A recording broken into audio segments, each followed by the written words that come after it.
This is why boats are suddenly cheap, and why that headline is only half the story. You've seen the listings pile up, the price cuts, the motivated seller edits, the comments about boomers dumping boats and sinking the market. Tonight we're going to untangle the truth from the dock talk. Because yes, prices are cracking in places, but the real story is a split market with clear winners and very clear losers. By the end, you'll know exactly which boats are falling, which ones are holding, and how to buy or sell in this new reality without getting smoked. Here's the promise. I'm not going to scream collapse for clicks.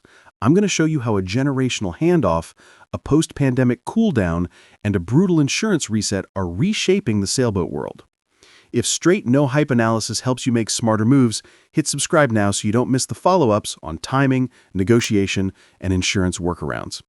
Let's start with the myth everyone loves. It's a boomer dump, that's why prices are tanking.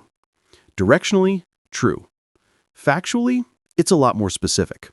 The average registered 25-foot-plus sailboat in the U.S. is roughly 34 years old. The owners who bought at the 1980s peak are now in their 60s, 70s, even 80s. That's the natural end of a decades-long ownership cycle, not a sudden 2025 panic. And look at the pipeline. New sailboat sales in this size class are only 700 to 800 boats a year, while the scrap rate is around 3,000 a year. Read that again. We've been aging and shrinking for years. So yes, boomers are selling, but the bigger truth is the fleet itself is old, the replacements are few, and the math has been upside down for a long time. Now here's where the wheels come off. The inventory boomers are listing is exactly the inventory younger buyers don't want. The new cohort, millennials and Gen Z, values access over ownership, low hassle over high maintenance, and tech over tradition. They want solar, modern systems, real connectivity, and minimal downtime. They're financially squeezed, time squeezed, and they don't dream in 30-year refit. So when a 30-plus-year-old project monohull hits the market, the target buyer looks at it and sees a trap. The seller sees a treasured asset from a golden era. The buyer sees a liability that needs rigging, sails, wiring, plumbing, canvas, electronics, maybe fuel tanks, and, spoiler, might not even be insurable. We'll get to insurance, because that's the accelerant that turns softening into free fall for that exact boat. Before we go deeper, let's sanity check the big numbers. Brokerage data into late 2025 shows the U.S. median sold price for sailboats down roughly 3% year over year. Not a crash. Days on market are up about 15%, think roughly 6 months to sell, and the average discount off asking has widened to a little over 7%. That's a cooling, not a collapse. What hurts is liquidity. The easy list on Thursday, sold by Tuesday days are gone. Sellers who still think it's 2021 are just sitting. That's where the pain lives. Time and negotiation, not a universal price crater. So why do so many docks feel like carnage? Because the median hides a split market moving in two opposite directions. On one side, the haves, good catamarans and truly turnkey monohulls with recent sales, rigging, engines, electronics, and clean surveys. Those still move. Prices have corrected from the COVID bubble, sure, but well-presented boats get attention and can go under contract quickly. On the other side, the have-nots, older production monohulls that haven't been refit. That segment is getting hammered. Buyers do the math, put 30 grand into a 30 grand boat, and you might have a very nice 35 grand boat. Meanwhile, insurance says, we'll pass. That's the collapse people are feeling. Let's layer in the other two forces shaping the tape right now. First, macroeconomics. High interest rates, sticky costs, and cautious consumer sentiment. In low-rate 2020-2021, buyers were everywhere. In 2024-2025, financing is harder, dealers are desperate to move new inventory, and the true cost of ownership, slips, parts, labor, has climbed. That's a headwind for discretionary purchases. It doesn't kill the market, it just slows it. And slow is painful when you're trying to sell. Second, and most important, insurance. This is the accelerant almost nobody accounted for. After a run of catastrophic losses and rising reinsurance costs, the marine insurance market turned hard. Many carriers simply walked away from older hulls. In a lot of regions, the practical line is 20 to 30 years old. Even a clean survey doesn't guarantee a policy for a new owner.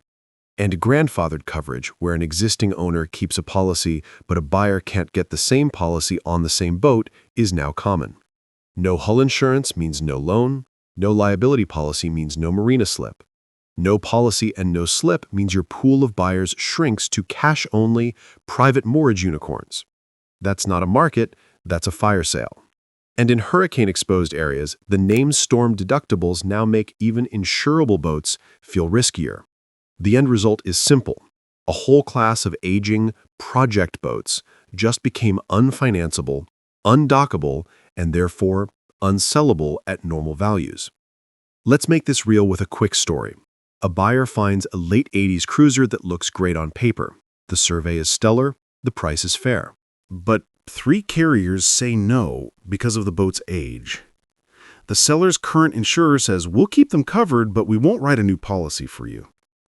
Progressive will offer liability only, no good for a loan or a storm. This isn't an opinion, it's a brick wall.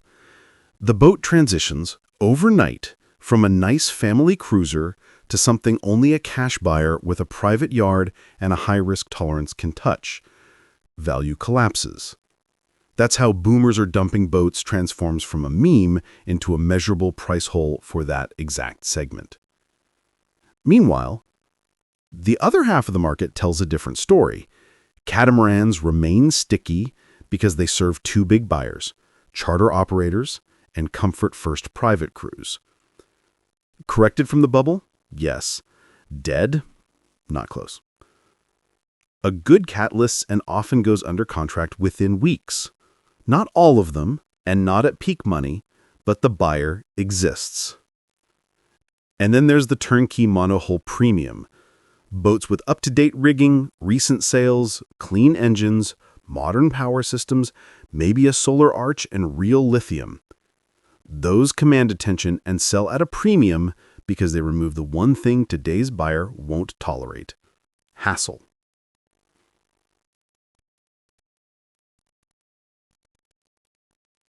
Here's a counterintuitive stat that proves the split. Early 2024 data showed new boat unit sales up, while average new boat prices actually dipped. Why? Dealers clearing post-pandemic gluts with aggressive discounts and better financing. At the same time, used boat unit sales fell double digits, while the average price rose. That's not magic, that's mix shift. The cheaper, rougher stuff stopped selling, so it fell out of the average. The sales that remained were higher-ticket cats and refit monohulls, which pulled the average up even as overall volume fell. Again, 2 markets, one soft and selective, one in freefall. So what do we do with all this? Let's talk buyers first, because if you're shopping, this is the best leverage you've had in years if you aim at the right targets. First move, insure the boat on the phone before you even fall in love. Not can it be insured in theory, but will you insure this exact hull for me at this price in the zip code with these storm deductibles? Ask insurers what they need to say yes.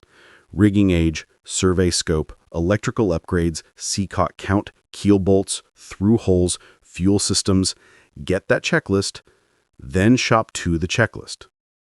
If 3 carriers won't touch a model you're considering, walk. Your slip and your bank are going to ask the same questions. Second move, buy time as much as you buy hardware. With days on market stretching and discounts widening, patience is money. Watch a target boat for 30, 60, 90 days. If it's still there, your offer gets better. Sellers feel every marina bill. Third move, hunt change of plan boats. Someone prepped for a Bluewater run, refit everything, then life happened and they listed. Those owners rarely recover their refit spend. You get the benefit. These are the closest thing to bargains this market has, because you're paying for gear and work at a discount and skipping the lost season. Fourth move, if you want a cat, pounce fast but negotiate hard. A clean Leopard, Lagoon, FP, not a tech, well-optioned and survey clean, still moves quickly, but the bubble is over. Bring data, bring comps, and bring cash or pre-approved financing. Ask the big question on cats. What's the condition and age of standing rig, trampoline, sail drive seals, and the high-dollar canvas and cushions? That's where the money hides. Fifth move. On monohulls, calculate total landing cost, not just price. Add rig, sails, electronics, canvas, windlass, chain, dinghy, outboard, batteries, solar, charger, alternator, safety gear, and bottom. If you're buying an older cruiser, don't hope the prior owner did it, verify it or price it into your offer. In this market, optimism is a tax. Now, sellers, especially of older boats, let's get practical. If your boat is a classic 1980s to 2000s production cruiser with original systems, here's your playbook. Step 1. Stop thinking like an owner. Think like an underwriter.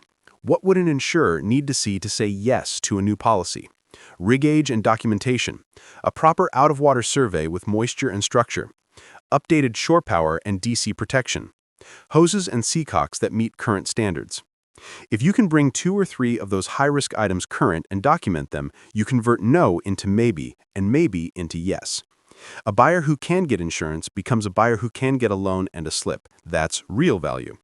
Step 2. Make the boat turnkey enough to move. You will not recoup a full bow-to-stern refit, but you can absolutely recover smart, targeted upgrades that remove buyer fear. Think new standing rigging if it's beyond service life, fresh running rigging, a clean service on the engine with receipts, new house batteries and a modern charger, a basic solar package, and a current, readable electrical panel. Then stage the sale. Recent photos under sale, an honest inventory, and a folder with invoices. The more you look like a change of plan listing, the less you look like a money pit. Step 3.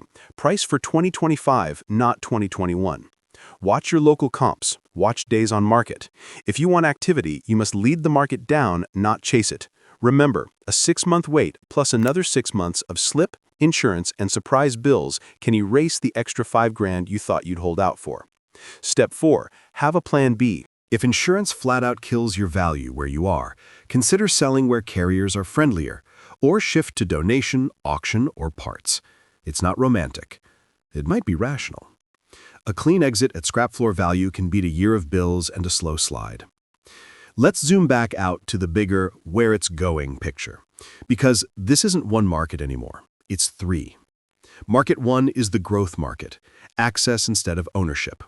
Boat clubs and fractional programs are exploding because they've solved the hassle factor better than any brochure ever could. You get predictable monthly costs, modern boats, and someone else handles the broken bits. Younger buyers love it. Plenty of boomers love it too. And every person who chooses access over ownership is one less buyer for a 30-year-old fixer-upper. Market 2 is the stable but soft brokerage market for the haves, cats and turnkey cruisers. It's a buyer's market in the sense that you have time and leverage, but desirable boats still get picked first. Expect longer negotiations, modest discounts, and more thoughtful surveys. Expect to pay a premium for refit proof. That premium is cheaper than doing the work yourself. Ask anyone who's tried to replace standing rig on a schedule. Market 3 is the collapse, uninsurable project boats. This is where the prices are crashing clips are coming from. It's not that every old boat is worthless. It's that the ones that can't cross the insurance bridge are relentlessly converging on scrap value. Until insurers relax, and there's no sign of that in the near term, this segment will keep sliding. Regional note, because it matters. The sharpest pain is in North America, particularly storm-exposed regions where carriers pulled back. In the UK and France, reports sound more like selective and mixed bag than collapse. Well-kept boats that need minimal work remain attractive. Germany has been limping, but the dynamics there are different, more modern used yachts competing with new.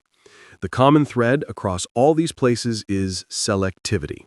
Present a clean, current, insurable package, and someone will want it.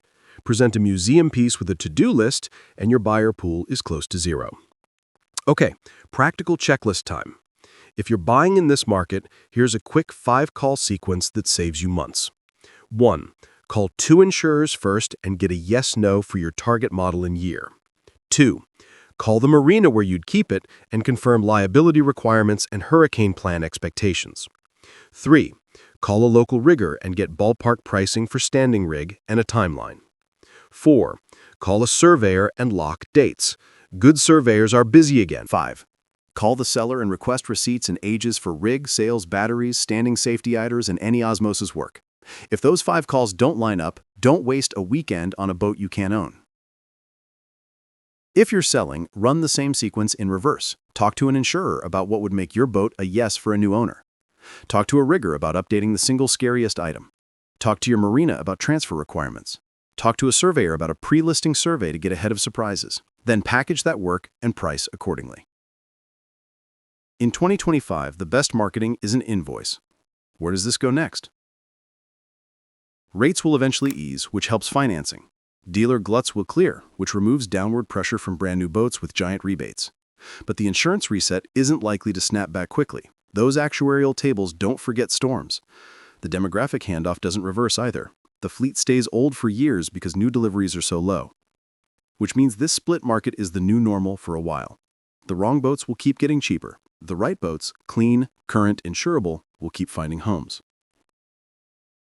Let's land the plane with a simple, slightly uncomfortable truth. Boats aren't suddenly cheap. The wrong boats are suddenly cheap. Aging, unrefitted monohulls that collide with the new buyer's preferences and the insurer's risk tolerance are being repriced to reality. Meanwhile, boats that remove hassle, cats with clean histories, monohulls with documented refits, still command respect. If you adjust your plan to that reality, you can win. If you fight it, you'll sit. Tell me what you're seeing where you are. Empty slips, packed yards, price cuts, bidding wars on clean cats? Drop the stories in the comments. Your local data helps all of us make smarter decisions. And if this breakdown helped you see through the noise, tap subscribe. We're going deeper on the insurance workarounds, the exact refits that move a boat from no to yes, and the buyer scripts that save you real money in a cooling market. I read every comment, and the next episode might answer your exact situation. Fair winds and smart offers.